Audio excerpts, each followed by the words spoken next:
In the year 480 BC, on a narrow strip of land where mountains pressed against the sea, the body of a king lay surrounded by enemies, his final stand already slipping into legend, even as the empire that killed him continued its advance deeper into Greece, carrying with it the belief that resistance had been broken forever.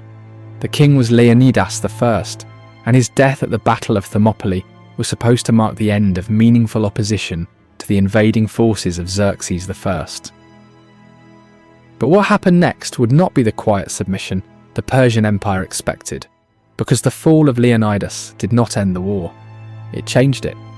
Before this story is over, the empire that believed it had crushed Greek resistance will be forced into retreat, its armies shattered in a series of battles that would reshape the balance of power in the ancient world, and the death of one king will echo through every decision that follows.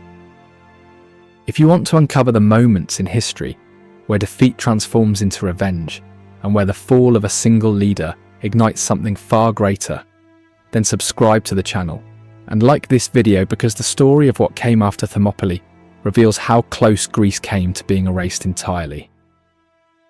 To understand how Sparta and its allies turned loss into victory, we must begin in the immediate aftermath of Thermopylae, when the Persian army continued its march southward, with little left to oppose it.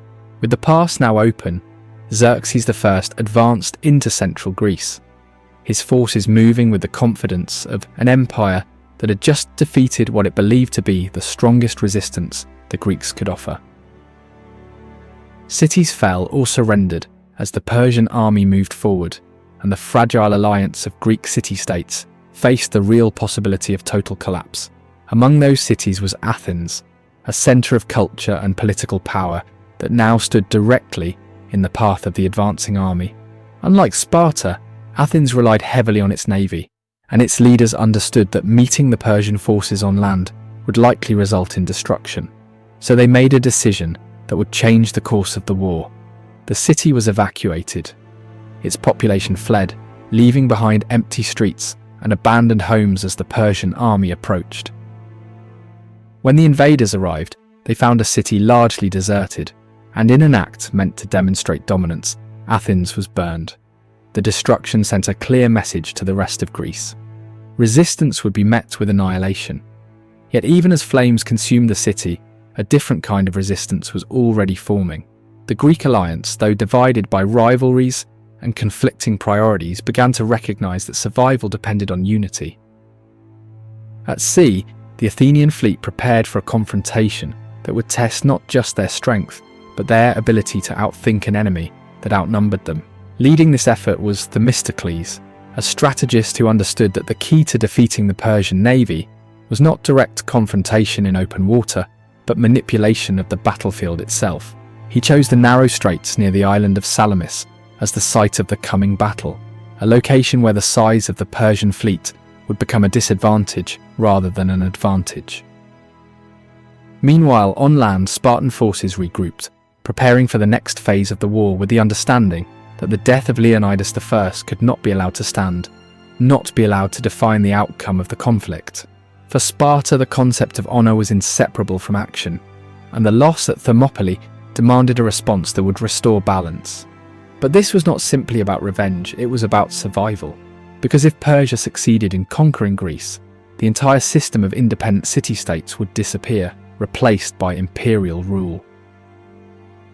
As the Persian navy moved towards Salamis, confident in its superiority, the stage was set for a battle that would determine whether Greece would remain free or fall under the control of one of the Persian kings, the largest empires the world had ever seen.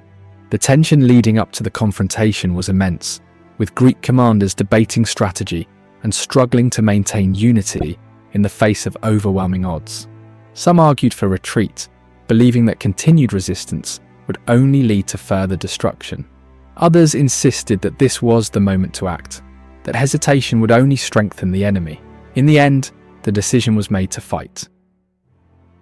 When the battle began, the narrow waters of Salamis transformed into a chaotic and deadly arena, where coordination and maneuverability mattered more than sheer numbers.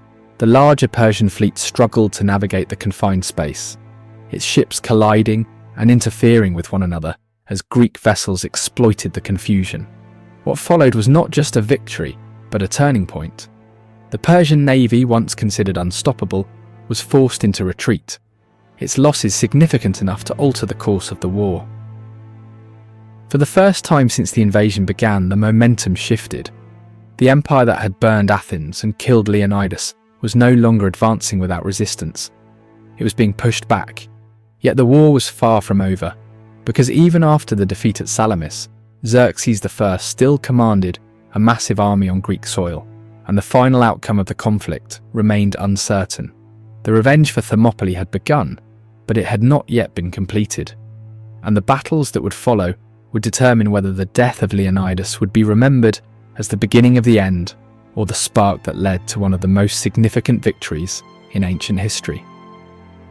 The defeat of the Persian navy at Battle of Salamis did not immediately end the invasion, but it shattered the illusion of inevitability that had followed the advance of Xerxes I, forcing him to reconsider a campaign that had once seemed destined for total victory. With his fleet damaged and supply lines increasingly vulnerable, Xerxes made a decision that revealed the first cracks in the empire's confidence, choosing to withdraw a large portion of his forces and return to Asia while leaving behind a powerful army under the command of his general to complete the conquest of Greece. This decision would prove to be one of the most critical turning points in the entire conflict, because it transformed what had been a massive imperial invasion into a more contained struggle that the Greek alliance could realistically confront. The army left behind was still formidable, experienced, and well supplied, and it now carried the responsibility of finishing what the empire had started. But the Greeks, no longer paralyzed by fear, began preparing for a final confrontation that would determine the outcome of the war once and for all. Among them were the Spartans, whose identity had been deeply marked by the death of Leonidas I, and who now approached the coming battle with a renewed sense of purpose that blended strategic necessity with a desire to reclaim honour lost at Thermopylae. The place where this final confrontation would unfold was the plain of Plataea, a location that offered enough space for large armies to deploy while still allowing the Greeks to coordinate their forces effectively. By the time both sides gathered there, the war had evolved into something far more than a series of isolated engagements. It had become a struggle for survival, identity, and the future of the Greek world itself. The Greek army, composed of forces from multiple city-states, represented a rare moment of unity in a region often divided by rivalry and competition.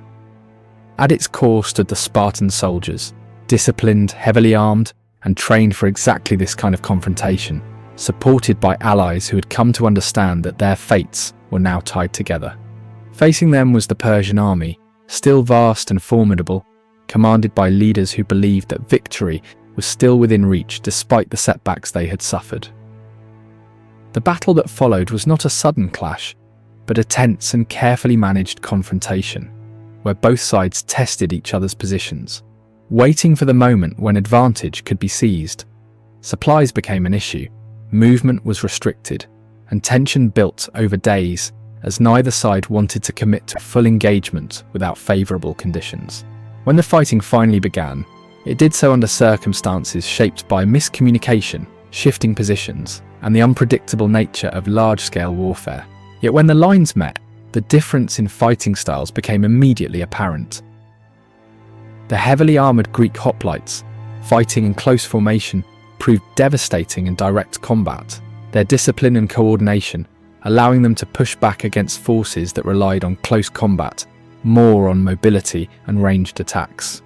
At the centre of this clash, Spartan forces played a decisive role, engaging directly with the core of the Persian army in a brutal struggle that would determine the outcome of the entire campaign.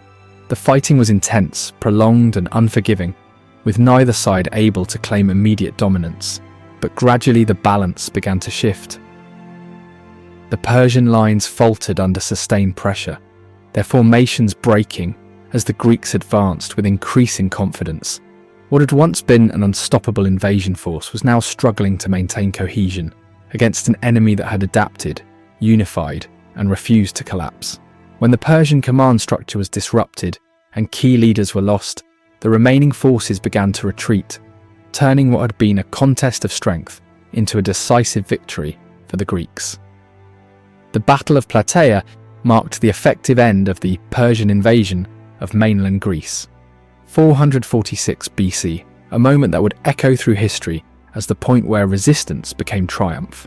At nearly the same time, Greek forces achieved another victory at sea, further weakening Persian influence and ensuring that the threat of immediate conquest had passed. Taken together, these victories represented not just a military success, but a victory for the entire nation, but the fulfillment of something that had begun with the fall of Leonidas. Because while Thermopylae had been a defeat, it had also been a delay, a moment that bought time for the rest of Greece to prepare, organise and ultimately respond. In this sense, the death of Leonidas I became part of a larger narrative, one where sacrifice contributed to eventual victory, rather than standing alone as a symbol of loss. Yet the idea of revenge is more complicated than it first appears. The Greeks did not simply destroy the Persian Empire, nor did they erase its power entirely. Instead, they forced it to retreat, to reconsider its ambitions in Greece, and to accept that the region could not be easily absorbed into its vast territory. For Sparta, the outcome reinforced its reputation as a dominant military power, a city capable of leading and surviving in moments of extreme crisis. But it also revealed the limitations of even the most disciplined society, showing that victory required not just strength, but cooperation with others who did not share the same values or systems. Over time, the story of these events would be simplified, transformed into a narrative of heroic sacrifice, followed by righteous revenge, a version of history that emphasizes clarity over complexity. Yet the reality was far more intricate, shaped by decisions made under pressure, alliances formed out of necessity, and outcomes that were never guaranteed. The revenge for Thermopylae was not a single moment, but a series of actions, battles, and choices that gradually shifted the balance of power. It was not driven solely by emotion, but by strategy, survival, and the recognition that the alternative was submission. And in the end, it was not just Sparta that prevailed, but a coalition of Greek city-states that, despite their differences, found a way to stand together when it mattered most. If you want more stories that uncover the real events behind history's most powerful legends, stories where defeat turns into resilience and myth gives way to truth, then subscribe to the channel and like the video, because the past is filled with moments like this, where what seems like the end is only the beginning of something far greater.